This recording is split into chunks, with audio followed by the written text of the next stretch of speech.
분명히 그 처음에 내가 이렇게 운이 좋거나 혹은 그렇게 될 수 있었던 효자 상품이 있었을 것 같아요. 처음에는 이거 되게 진짜 아이러니한데요. 키워드라는 걸 처음 이해한 거예요. 그래서 이제 아이템 스카우트라는 걸 처음 켜가지고 키워드 그 출산휴가 카테고리에서 제일 경쟁 강도가 낮은 순으로 하니까 나온 키워드가 하나 있었는데,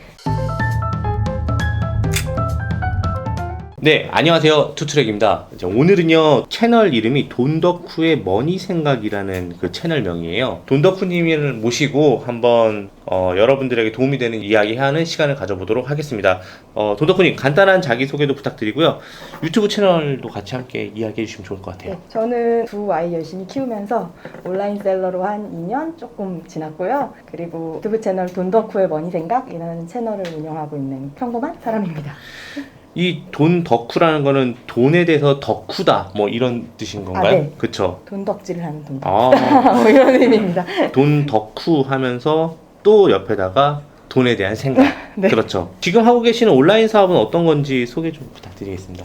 저는 뭐 스마트 스토어하고 쿠팡하고 그 위탁 판매로 처음 시작했는데, 요새는 이제 뭐 사입도 좀 하고 이렇게 그냥 조금 아주 그냥 정통적인 방식의 그런 온라인 셀러로서 활동하고 있습니다.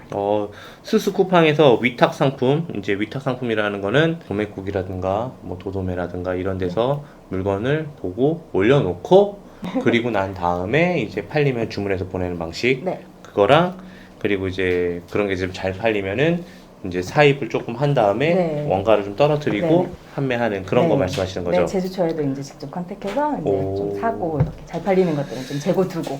이게 보면은 테크트리인 것 같아요. 아, 예를 들어 처음에는 내가 국내 재고도 사실 부담이 네, 되잖아요. 맞아요. 네. 처음에는 이제 사이트에 있는 거 올려놓고 주문 들어오면 거기서 요청해서 하나씩 보내다가 네.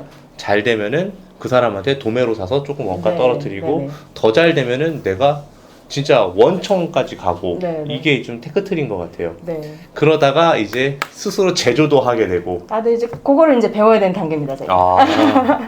그러시구나. 네. 온라인 사업 전에는 무슨 일을 하셨는지 사실 조금 궁금한 게, 좀 이렇게 막 돈에 대해서 이렇게 관심이 갖고, 그리고 뭔가 경제적 자유를 꿈꾸고 계신 이런 분들은 도대체 이전에 도대체 어떤 일을 했길래 여기까지 왔을까? 그런 것도 궁금하고, 또 어떻게 온라인 사업을 갑자기 직장인이셨다가 갑자기 하게 된 건지도 궁금합니다. 아마 대부분 그렇다시피 직장 생활 오래 하신 분들은 이걸로는 평생 여기에 매여 있겠구나 이렇게 아마 생각하실 거예요. 저도 이제 직장 생활 14년 정도 했고요. 그러면서 막 이제 그 사이에 애도 키우고 막 일이 많았을 거 아니에요. 예. 너무 힘들더라고요. 이걸 언제까지 할 수 있을지도 모르겠고, 또 여성이니까 예. 한계도 또 있더라고요. 그래서 어떻게 해야 이제 돌파구가 생기나 이렇게 막 기웃기웃 거리던 차에 이제 알게 된 거죠. 이런 사업 방식이 있다. 이제 리스크가 최소화되면서 사업은 다 돈 되게 크게 드는 줄 알았어요, 처음에. 근데 이제 이런 방식이 있다고 하니까 그러면은 한번 해볼까? 근데 그때 마침 제가 이제 여행업에 한 14년 정도 종사했는데 여행업이셨구나. 코로나가 터졌거든요. 직격탄이죠. 그래서 이제 갑자기 올스톱이 된 거예요. 그래서 마침 이제 휴직이 되고 자연스럽게 그러면서 시간이 생겼고, 그럼 이제 본격적으로 해볼까 이제 이렇게 이제 스승이 된 거예요. 그래서 이제 하다 보니까 이게 되네. 그럼 좀 더 열심히 해볼까? 좀 신이 나는 거겠죠? 하다 보니까 또 그래서 이제 여기까지 온 것 같아요. 그 여행업에 종사하셨다고 하셨는데 거기서 구체적으로 어떤 일을 하셨을까요? 제일 오래 했던 업무는 그 여행 상품 기획을 했었어요. 되게 제일 재밌지 않아요? 재미있었어요. 현지에 가서도 해야 되는 것들도 있잖아요. 네네. 그쵸? 새로운 호텔들 생기면 가서 발굴하고, 약간 그게 요즘 소싱하는데 어떻게 보면 좀 도움 되는 것도 같아요. 왜냐면 사람들이 이거 좋아할까? 사람들이 이 호텔 좋아할까? 뭐 사람들이 이 관광지 좋아할까? 뭐 사람들이 이 음식 좋아할까? 이런 거 현지에 가서 보고 이제 그걸 구성해서 패키지 상품을 만드는 일이었거든요. 그래서 이제 상품 보면 이거 사람들이 좋아할까? 팔릴까? 이런 거에 조금 생각을 갖는데 좀 도움이 됐던 것 같아요. 생각해보면. 그렇게 해서 14년 차 했는데 코로나 터지고 네. 그냥 말도 안 되게 진짜 갑자기 하루아침에 진짜 잡을 잃은 사람이 진짜 많을 맞아요. 거예요. 네. 자, 코로나 실직 위기에서 사업가 길로 들어섰습니다. 기분이 좀 남다를 것 같아요. 지금은 퇴사하신 거 맞죠? 지난달로 퇴사. 오! 최근에. 축하드립니다. 혹시 경제적 자유를 달성하셔서? 아니요. 아직 이제 갈 길은 먼데요. 예. 다시 그 길로 들어가는 게 맞는 방향 같지가 않아 보여서. 사실은 그만큼보다 더 지금 갈 길이나 뭐 돈으로 말하자면 제가 그래도 14년이나 일했으니까 급여나 이런 건 좀 많이 받았을 거 아니에요. 예. 근데 이제 가능성으로 봤을 때 요거는 이제 끝이 보이는 것 같았고, 직장 생활하는 것은. 그다음에 이제 이 사업은 어쨌든 제 거잖아요. 제가 하는 만큼의 어떤 가능성이 더 있을 것 같아서 그래서 이제 약간 길을 이쪽으로 하는 게 맞을 것 같다. 그리고 또 애도 있으니까 너무 힘들더라고요. 애 키우면서. 아이가 몇 명이에요? 2명이에요. 그 지금 퇴사하신 지 2달 됐어요. 네. 후회는 없어요? 최근에 요새 조금 매출이 안 나와가지고 잠시 근데 괜히 했나 이런 생각 좀 했는데 네, 근데 또 이제 뭐 에이, 이런 때도 있는 거지라고 다시 마음을 다잡고 열심히 하기로 했습니다. 기분이 좀 다르죠. 회사 다닐 때 이 소속감이 있었던 거랑 완전요. 그리고 퇴사하고 내가 내 사업을 하는 맞아요, 거랑은 맞아요. 진짜 돈 한 푼 쓰는 것도 맞아요. 진짜 되게 신경 쓰이잖아요. 네. 그렇죠? 잘 벌어도 불안하고 못 맞아요. 벌어도 불안하고. 맞아요. 불안함이 큰 것 같아요. 한치 앞을 모르니까. 네. 무조건 퇴사를 결정하고 지금 생각해 봤을 때 네. 무작정 퇴사를 결정하고 바로 시작해도 괜찮을까요? 이 영상을 보고 나도 진짜 돈도프님처럼 바로 퇴사하고 한번 해볼까? 할 수도 있잖아요. 네. 모르겠어요. 저는 이거 시작할 때도 리스크가 없기 때문에 시작했거든요. 근데 이제 퇴사를 하면 갈 데가 없이 막다른 골목이잖아요. 근데 열심히 했는데 안 되면 어떡해요? 리스크가 온전히 자기한테 오잖아요.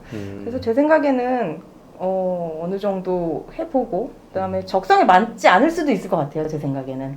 그러면은 그런 것도 좀 생각해보고 그다음에 하는 게 맞지 않을까. 이게 그러면은 지금 말씀하시는 게 어느 정도 수익이 나오냐 안 나오냐는 별로 중요하지 않고 적성에 맞냐 안 맞냐를 먼저 봐야 되는 거예요? 아니 수익도 나와야죠. 월급 적성에 먹고 맞는- 살아야 되니까. 어. 네, 그죠. 적성에 맞는 거는 무조건 디폴트로 깔고 가야 되고 그 다음에 이제 수익이 나야지만 이제 무언가 결정을 할 수 있다. 이건 그렇죠. 거네요. 왜냐면 어쨌든 직업을 다른 걸로 대체하는 거니까. 그리고 수익이 난다고 했을 때 더 큰 그림을 그리고 내가 목표를 세우고 퇴사하는 게 가장 좋겠네요. 그렇겠죠. 오. 그래서 저는 좀 운이 좋았던 것 같아요. 코로나여서 여기에 좀 더 집중할 수 있었고, 그래서 뭔가 이렇게 진로를 결정할 수 있었잖아요. 근데 사실 직장 다니면서 이걸 병행하기 되게 힘들 것 같아요. 피곤하잖아요. 그리고 제가 볼 때 운도 실력이에요. 네. 결정을 딱 과감히 내리신 거잖아요. 자, 영상에서 봤는데 제가 네. 회사 몰래 부업하는 방법에 대해서 조금 말씀해 주셨는데 저희 그 채널에서도 한번 이야기해 주실 수 있으세요? 그래서 그거 되게 질문 많이 저도 주변에 들어요. 근데 이렇게 하면 회사가 알지 않아요? 겸업 금지 있는데 걸리면 잘리는 거 아니에요? 막 어떻게 하면 모르게 할 수 있나요? 이런 것들 많이 물어보시거든요. 네, 근데 되게 많이 물어요, 저도. 저도 이제 고민을 많이 해서 공부를 많이 했죠. 결론적으로는 회사가 이거 알려고 하면 들면 알 수는 있을 것 같아요. 이렇게 막 전수조사하면. 근데 제일 중요한 거는 사실 건강보험료 아니면 국민연금 아니면 뭐 소득금액 증명원 이런 거 3가지 루트 정도로 회사가 알 수 있거든요. 네. 그래서 첫 번째는 그 건강보험료인데 급여에 따라서 직장인은 건강보험료가 책정이 되잖아요. 네. 근데 이제 사업자를 내면 사업소득이 발생을 할 거고 그럼 이제 5월에 종합소득세라는 걸 신고하잖아요. 네. 그럼 이제 종합소득세를 신고하면 그게 어느 정도 상한까지는 지금까지는 3,400이었는데 근데 7월부터 2천만 원으로 바뀌어요. 내가 근로소득 외에 2천만 원 이상의 어떤 다른 무언가의 소득이 발생하면 그러면 건강보험료가 바뀌거든요. 월소득 보험료라고 해서 보험료를 더 내라고 해요. 근데 그 고지서가 다행히 회사로는 안 가고 이제 집으로 오니까 그런 차이가 조금 있기 때문에 어떻게 보면 회사가 알 수도 있지만 근데 또 이제 이렇게 해명할 수 있을 것 같아요. 너 회사 몰래 꽁꽁이 다른 사업하지? 라고 말했을 때 그 근로 외의 소득 2천만 원이 그 꼭 사업소득이 아니어도 돼요. 뭐 배당소득, 뭐 이자 소득 아니면 뭐 부동산 임대 소득 그러니까 근로만 아닌 소득이 2천만 원이 넘으면은 여기 해당되는 거거든요. 그러니까 나 부동산 임대업해서 나 소득이 더 있는데요. 라고 말하면 사실 알 수 없는 거죠. 회사 입장에서. 그렇죠. 그걸 내놔라고 하는 거는 개인정보의 네. 그래서- 월권이기도 하고. 네. 그래서 사실은 뭐 변화가 있을 수는 있지만 뭐 둘러댈 여지는 여지가 있네요. 충분히 네. 있을 것 같고 두 번째는 이제 국민연금인데 국민연금은 자기가 사업자를 내도 근로소득, 사업소득이 있으면 근로소득에 우선해서 국민연금을 내요, 9%를. 근데 이제 만약에 제가 사업자를 냈는데 사업이 잘 돼가지고 직원을 채용했어요. 그러면 저도 이제 하나의 회사가 되는 거잖아요. 그러면 그 회사에 저도 직원으로서 국민연금에 또 가입을 해야 되더라고요. 그러면 두 개니까 이러면은 그 받는 급여에 따라서 국민연금의 비율을 또 조정해요. 그럼 기존 회사에서는 원래 뭐 예를 들어 10만 원 떼고 있다가 여기 하나 더 생겨가지고 다음 달부터 9만 원만 떼도 돼. 그러면 국민연금관리공단에서 회사에다가 연락을 해줘요. 얘 9만 원만 떼면 돼. 라고. 그러면 이제 알 수 있죠. 그때 회사는. 그렇죠. 근데 이것도 어쨌든 제가 누군가를 채용해야 이제 그런 일이 생기니까 채용하지 않고 혼자 조용히 하면 알 수가 없다 회사는. 아니면 프리랜서로 고용을 하게 되면 네, 그렇죠. 알 수 솔직히 없죠, 모르잖아요. 네. 그렇죠. 그리고 세 번째는 소득금액 증명원을 떼와라라고 하면 이제 그게 5월에 종합소득세 신고했던 내역을 상세히 이제 기록하는 거예요. 뭐 근로소득 얼마, 사업소득 얼마, 뭐 얼마 이렇게 그거에는 이제 나오죠. 그걸 떼오라고 하면. 근데 이제 가만히 있는 직원한테도 소득금액 증명원 떼와 이렇게 안 하잖아요. 그렇죠. 그거를 그러니까 사실 뭐 알 수 있는 방법은 없는 것 같아요. 근데 이제 회사가 알려고 하면 알 수 있죠. 최근에 이제 안사실인데 그 직원의 이름으로 공정거래위원회인가 거기서 이제 직원 이름을 쳐서 이 사람의 사업자를 조회할 수 있더라고요. 근데 이제 이름이 특이하면 걸릴 수 있겠죠. 이름이 똑같으면 사업자로 엄청 많이 나오니까 그것도 사실 알 수는 없고 사실 알 수는 없을 것 같은데 회사에서 얘 한번 가만두지 않겠어 이렇게 해서 팔려고 하면 그렇게 하면 또 알 수도 있죠. 근데 사실 근데 공무원은 절대 하면 안 되는 것 같고요. 아 공무원은 그죠. 네, 왜냐면 바로 그냥 이건 얄짤 없으니까. 맞아요. 그 외에는 솔직히 잘 모르는 게 거의 맞는 것 같아요. 이거보다 사실 이렇게 자기가 이렇게 떠들어가지고 자기가 소문나서 떠들어서 아는 경우가 훨씬 아니면 뭐 이제 자기 사수 옆에 있는데 갑자기 맞아요. 이상한 거 켜놓고 막 맞아요, 일하고 있거나 맞아요. 그럼 100% 걸리고. 그리고 사실 우리가 뭐 만약에 내가 1월 달에 사업자를 냈다 그러면은 솔직히 1년 6개월 이상은 안 걸려요. 그 내년에 그거 소득을 신고하니까. 그리고 신고한다고 해서 바로 나오는 게 아니라 맞아요. 7월 달쯤에 또 의료보험하고 맞아요, 국민연금이 바뀌니까. 소급되잖아요. 맞아요. 그러면은 그때 안단 말이에요. 그때까지 잘 되면 그때 그냥 과감히 퇴사하는 거고. 네. 아 뭐 좀 미비하다. 그러면 당연히 안 걸릴 테고 조용히 다니는 거고. 맞아요. 그렇게 하는 것 같아요. 자, 주부세요. 아 네. 그리고 아이가 둘이 있고 육아도 하고 계세요. 네. 주부들이 바로 시작할 수 있는 돈덕후님이 추천할 수 있는 재택 부업이 있다면 어떤 게 있을까요? 그래서 저는 요거 되게 많이 진짜 하라고 주변에도 하거든요.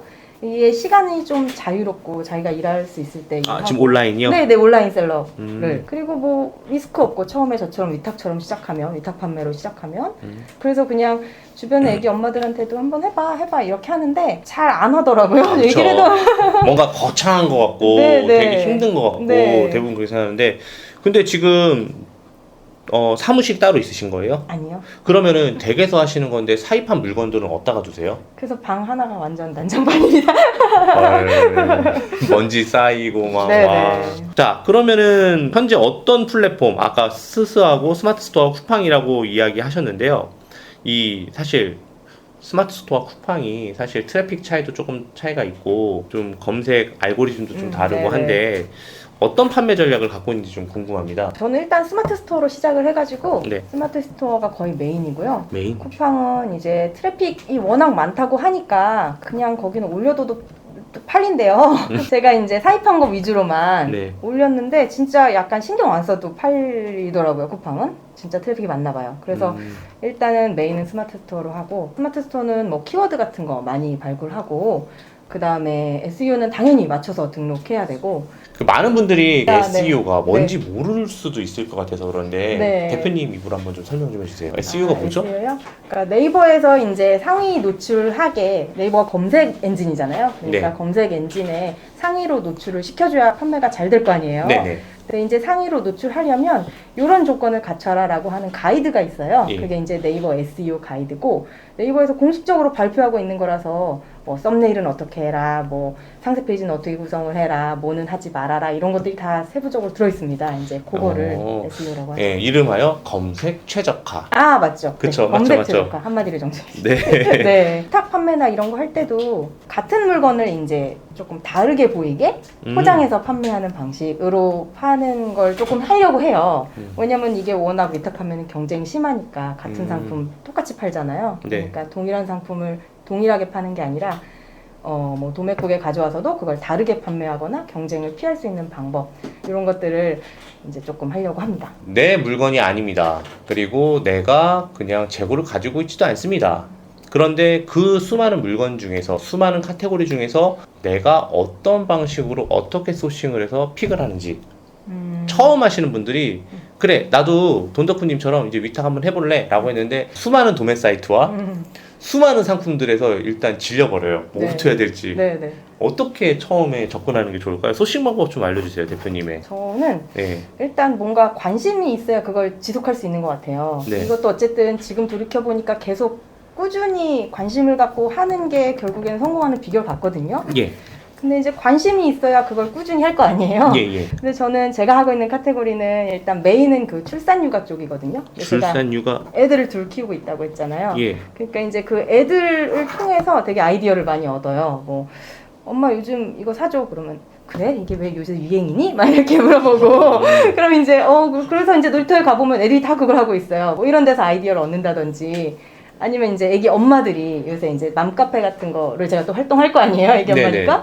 그럼 이제 애기 엄마들이 뭐 이거 어쩌테더라 저쩌테더라 이런 내용이 있으면 이제 그런 데서 또 아이디어도 얻고. 그래서 주변에 자기가 관심 있는 게 있으시면 뭐 나는 캠핑을 좋아해 그러면 이제 캠핑 용품부터 나는 뭐 스포츠를 좋아해 그럼 그런 쪽 관련부터 뭐 이렇게 관심 있는 거부터 일단 사람들이 뭐 많이 찾는지 보고 그 다음에 그거를 네이버 데이터랩 같은데 이제 보면 키워드를 확인할 수 있잖아요. 사람들이 요새 뭐 많이 찾는지, 그걸 뭐라고 검색하는지, 이런 키워드를 찾고, 그런 게 있나 이제 도매 사이트들에서 찾아보는 거죠.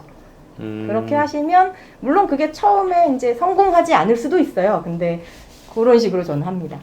약간 제가 매번 말씀드리는 것 중에 하나가 워렌 버핏의 코카콜라 소싱법이네요. 아, 네. 그렇죠. 그렇게 해서 좀 괜찮게 히트 쳤었던 과거형이에요. 네, 네. 히트 쳤었던 왜냐면 지금 거를 말씀드리려고 하긴 어려우니까 네. 히트 쳤었던 제품 하나만 소개시킬 수 있어요? 이거는 뭐 너무 많이 아실 건데요. 괜찮아요. 예. 아, 저희 딸이 초딩이라고 했잖아요. 예. 초딩이 초딩 귀엽다. 그 슬라임하고 말랑이를 겁나 해요.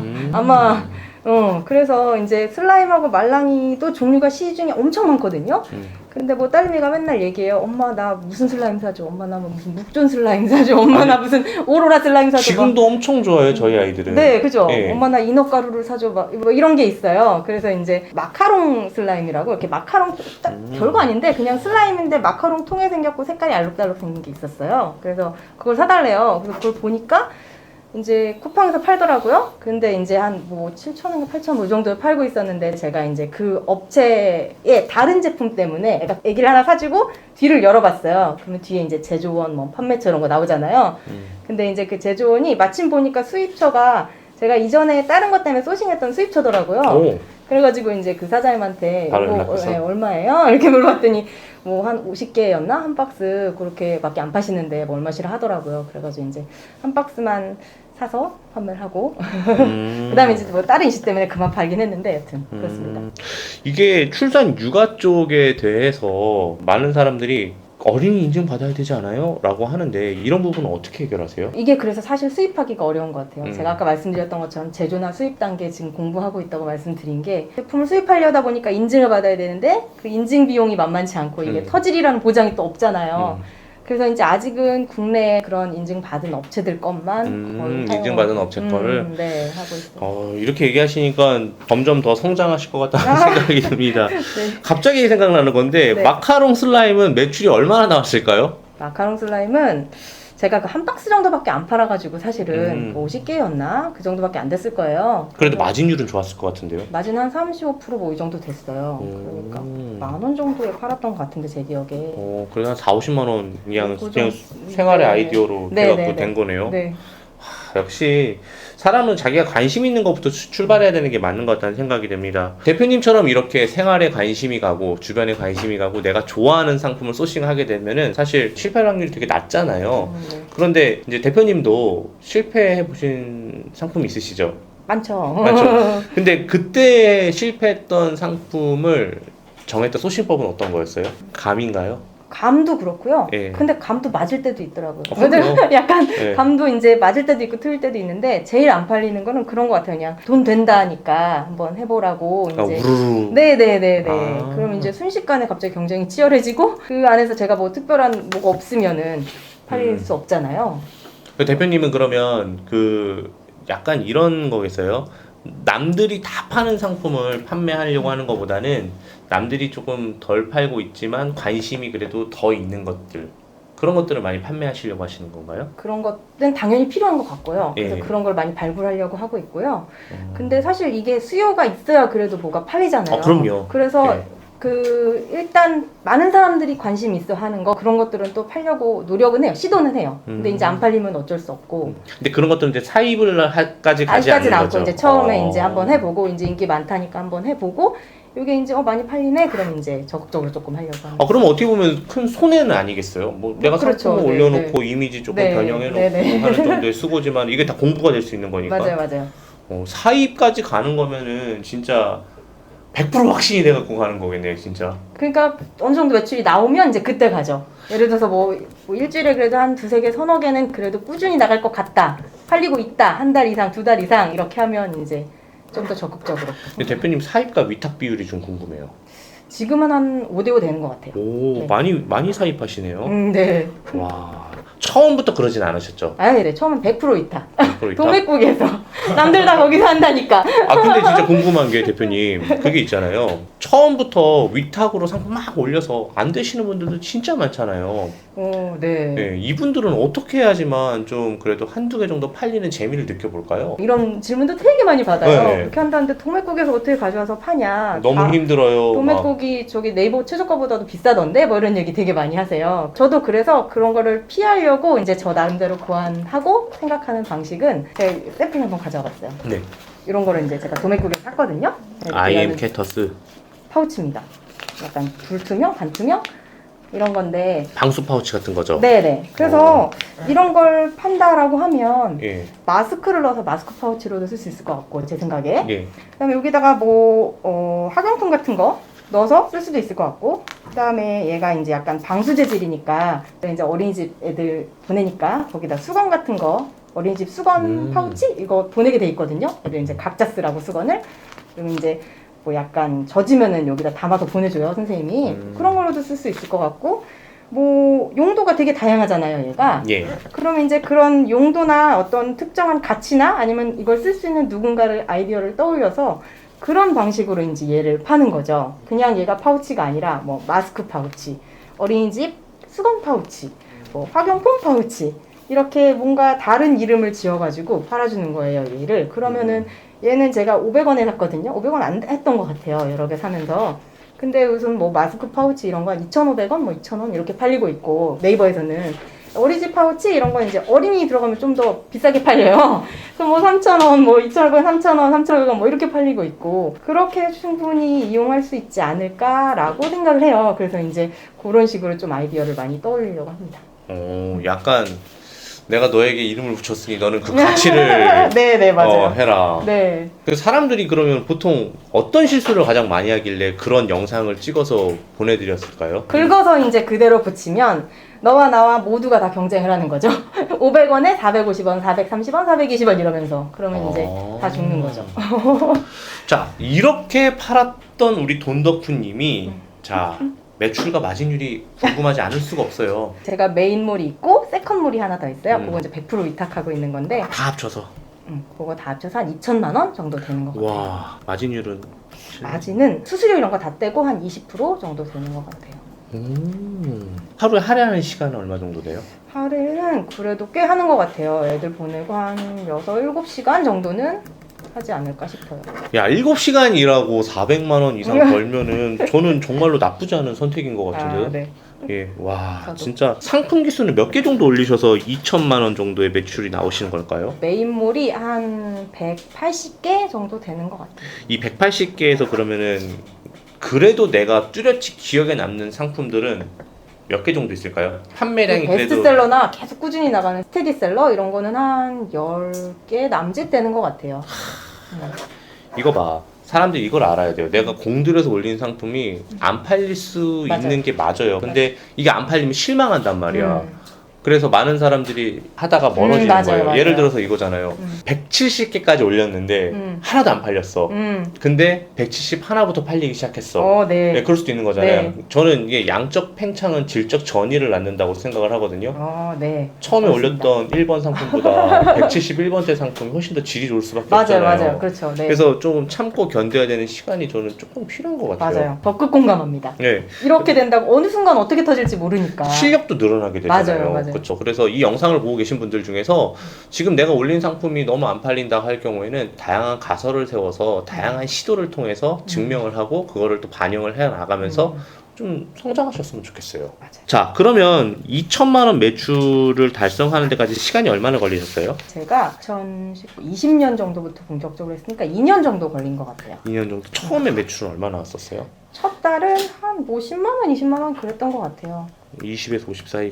그러다가 포기하지 않고 계속 가다 보니까 기울기가 낮지만은 점점 기울기 높아지면서 올라간 거네요. 네네. 근데 저는 좀 처음에 약간 좀 성장이 좀 빨랐던 것 같고 오. 처음에 이제 진짜 기대가 없이 시작했거든요. 이게 되나? 나도 물건을 팔 수 있다고? 그래서 시작해서 뭐 10만 원, 20만 원 되는 것도 되게 신기가 했고 그래서 이제 좀 더 열심히 하니까 갑자기 막 100만 원이 되고 매출이 그 다음 달에 막 300만 원이 되고 그래서 이제 신나서 이제 막 급속도로 성장하다가 이게 또 어느 순간 되니까 정체기가 오더라고요. 그래서 뭐 1,500만 원, 2,000만 원 사이로 이제 조금 정체기가 작년부터 시작된 느낌입니다. 이게 지금 돈덕후님이 말씀하신 대로 저는 초반에 그래도 운이 좋아서 이렇게 올라왔습니다라고 하셨잖아요. 네. 분명히 그 처음에 내가 이렇게 운이 좋거나 혹은 그렇게 될 수 있었던 효자 상품이 있었을 것 같아요. 처음에는 이거 되게 진짜 아이러니한데요. 키워드라는 걸 처음 이해한 거예요. 그래서 이제 아이템 스카우트라는 걸 처음 켜가지고 키워드 그 출산휴가 카테고리에서 제일 경쟁 강도가 낮은 순으로 하니까 나온 키워드가 하나 있었는데 그게 캐보드인가? 이랬어요. 그게 뭐예요? 캐보드? 캐리어 달린 킥보드. 아, 그래서 캐보드 그라는 게 처음 있더라고요. 들어본다. 그래서 이제 처음 들어가지고 그 벌써 2년 전이니까요. 그래서 이거를 구할 수 있나? 그래서 이제 찾아보니까 어떤 브랜드였어요. 그래서 그 브랜드에다가 전화를 했죠. 그래서 이거 팔고 싶은데 주실 수 있나요? 했더니 그분이 이건 이제 더 이상 안 해요. 그러면서 그러면은 어떻게 해야 되나요? 그랬더니 그분이 이걸 하시는 다른 분 연락처를 알려주겠다는 거예요. 이걸 그분도 어디서 수입하셨나 봐요. 그 브랜드만 거기서 가지고 네. 계시고. 그래서 알려주셨어요. 연락처를. 그래서 연락을 해서 하고 싶은데요. 그랬더니 우리가 이건 안 팔고요. 다른 거 수입하는 거 있는데 팔아보실래요? 라면서 리스트를 보내주셨어요. 오. 그분이 진짜 또 좋았던 것 같아요. 그래서 엑셀에 한 10대 개의 상품이 있었는데 그 중에 마진이 이게 제일 좋은 거예요. 그래가지고 뭐였냐면 이렇게 한 가로 세로 한 15cm 되는 상자에 몰랑이라 그러나요? 이렇게 말랑말랑한 말랑이 같은 게 조그마한 말랑인데 이렇게 캐릭터가 있고 뭐 이렇게 소꿉놀이처럼 할 수 있는 그런 게 들어있는 패키지 아이들 뭐 이거 구성이었어요. 손 이거 발달하는 뭐 이런 건가? 완구예요 그냥 말랑이. 그래가지고 그게 제일 마진이 좋아가지고 그냥 그렇게 올려가지고 판매를 했는데 이게 다시 보니까 그 당시에 이제 제가 적어뒀던 키워드 뭐 검색수 이런 게 있었어요. 최근에 뭐 할 일이 있어가지고 리뷰할 일이 있어서 봤더니 월 조회수가 한 500건, 600건밖에 안 됐거든요. 근데 파는 사람이 저 혼자였던 거예요. 대박.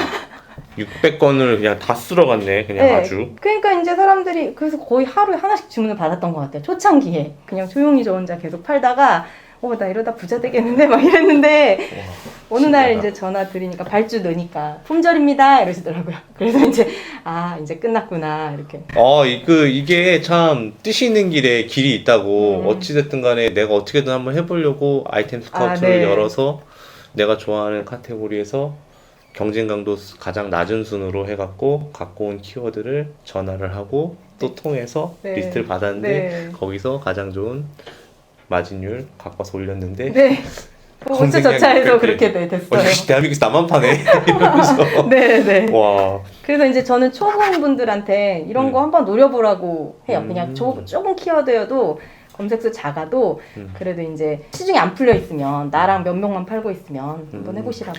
예, 요약을 하자면 이거예요. 그냥 단순히 경쟁 강도 낮은 것보다는 그 검색량 자체도 적어서 경쟁 강도가 정말 낮은 그런 상품들을 한번 해보는 게 네. 초보분들한테는 맞아요. 예, 자기 마진을 가져가면서 많이 팔리진 않지만 꾸준하게 할 수 있는 원동력을 준다. 맞아요. 이거네요. 그리고 경험할 수 있으니까 사이클을 등록해서 맞아요, 맞아요. 팔리고 뭐 CS도 해보고 뭐 이렇게. 실력도 늘어나고. 네, 네. 오, 완전 꿀팁이고 완전 큰 노하우인데요. 아 그래요? 네. 네. 나밖에 팔지 않지만 검색량도 적어서 음. 아무한테도 안 걸리게. 네, 네, 아무한테도 안 걸려요.